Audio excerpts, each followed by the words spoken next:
Hello, moviegoers, and welcome to another edition of Have You Seen It? I'm your host, Denise, and before I get to my review this week, I've got to tell you who my favorite actor is.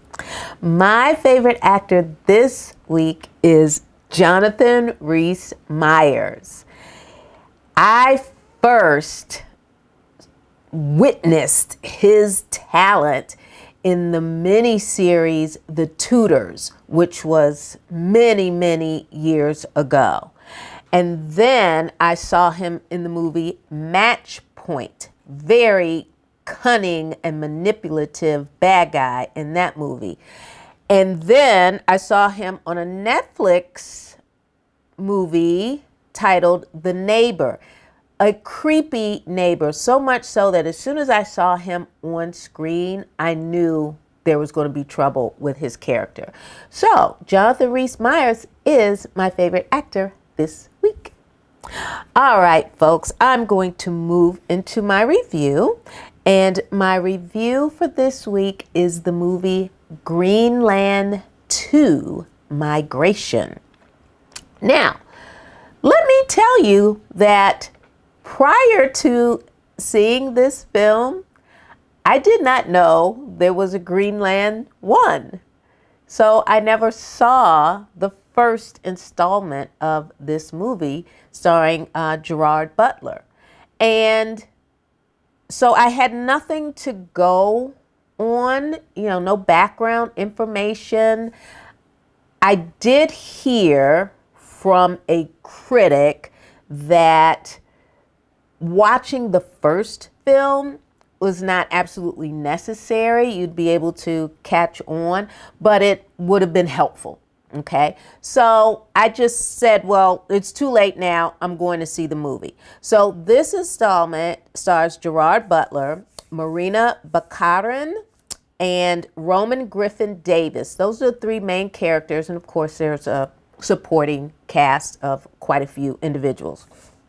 So in this installment, it's 5 years after a catastrophic apocalyptic event that was caused by a meteor. And Gerard Butler's character and his family are amongst several other individuals who are living in a bunker in Greenland. Where have you heard Greenland before? But I digress. And so this is where they sought refuge after the huge event 5 years prior.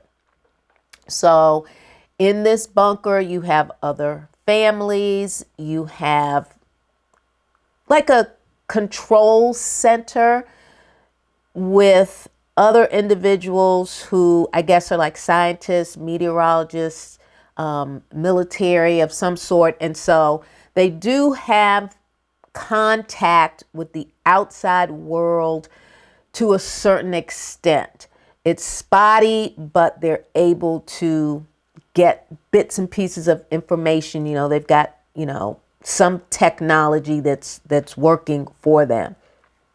And so Gerard Butler's character on this particular day goes out of the bunker onto, the surface of where they are.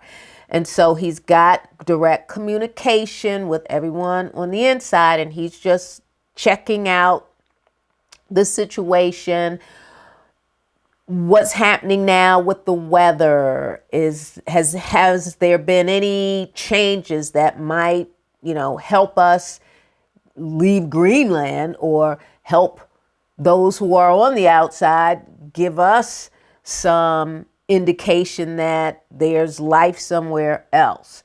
And so while he's doing this, he gets radio information that, hey, we got another storm coming. So in this 5-year period, apparently there have been lots of tremors and aftershocks. So kind of like what you would feel with an earthquake.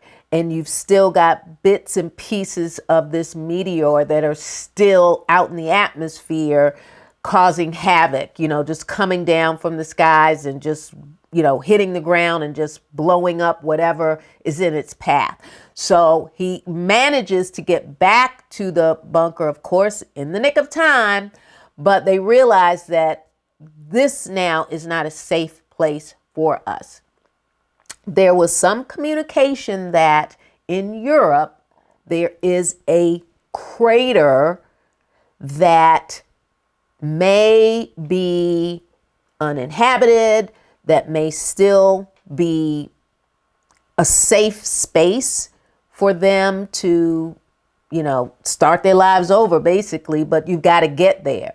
So, of course, the bunker is no longer safe. Everybody is trying to escape. So at that point, it's like every man, woman, and child for themselves, scratching and clawing to get into the few lifeboats that are available. Fast forward, they end up in London. And so at that point, that is where their journey begins. This family, father, mother, son, and they have one or two companions still with them until those companions are no longer with them. So I won't, tell you what their situation turned out to be, but it's a journey.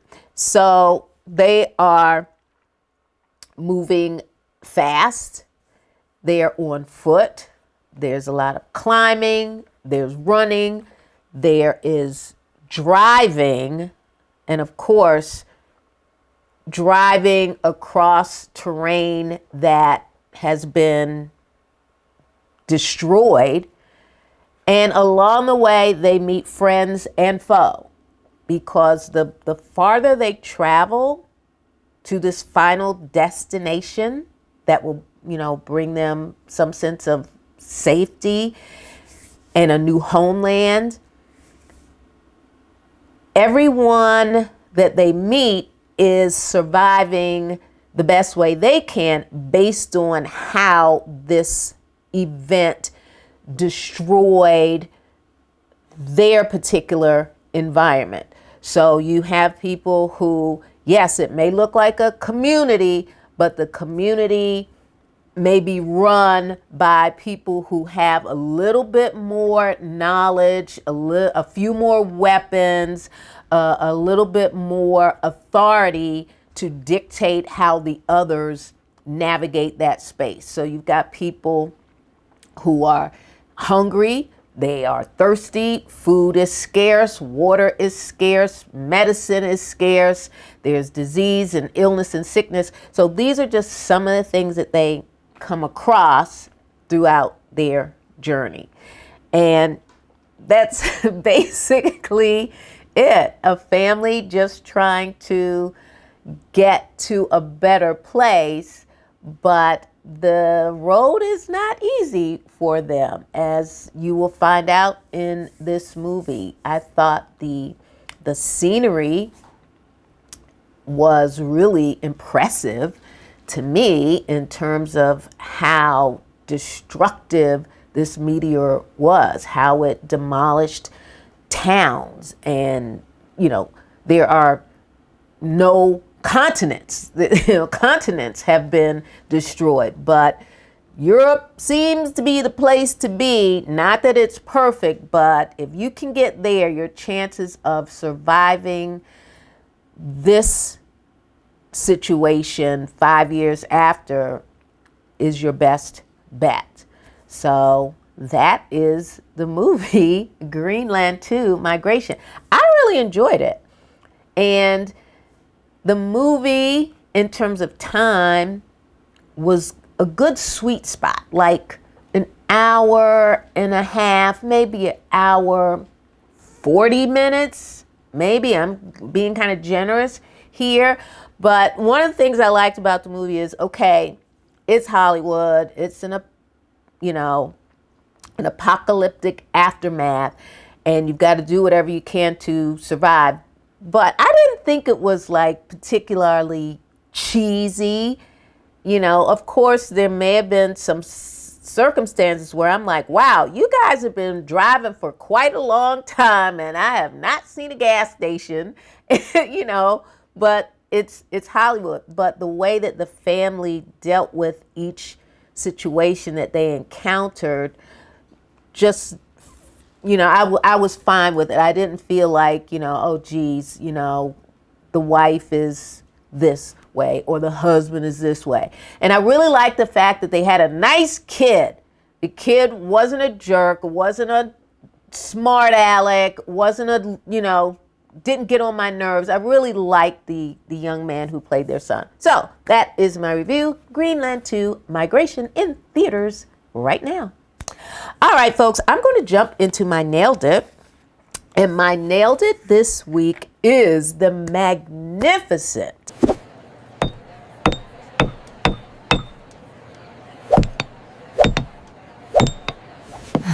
I just love her so much, Felicia Rashad.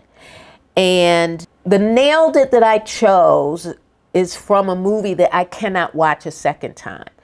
And the movie is For Color Girls, When the Rainbow Was Not Enough. I cannot watch that movie a second time. So as I was looking for scenes with her in it, there were a few that I could have chosen, but this one just tugged at my heart. And I cried off and on throughout the entire movie. But this scene here, Felicia Rashad's character is the manager of the apartment building where an abusive husband is, you know, abusing his wife and getting ready to do something really, really horrific.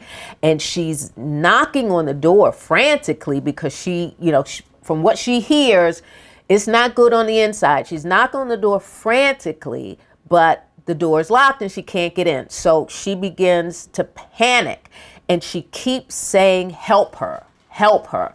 And she, you know, runs down the stairs of the apartment building and out the apartment building. She looks up and she sees that Michael Ealy and his horrible self has his children dangling from a window. And she is just screaming for anybody to help.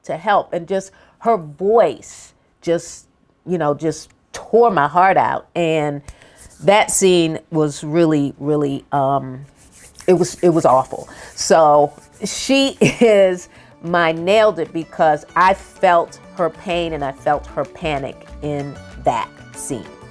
So there you have it. Felicia Rashad, my Nailed It for this week. All right, folks, you can subscribe to my YouTube channel. Make sure you hit that like button. And remember, I am available on BlueSky at HYSI. Okay, moviegoers, you know what to do. Until next week, I need you to see a movie because I'm going to see a movie. Until next week, bye-bye.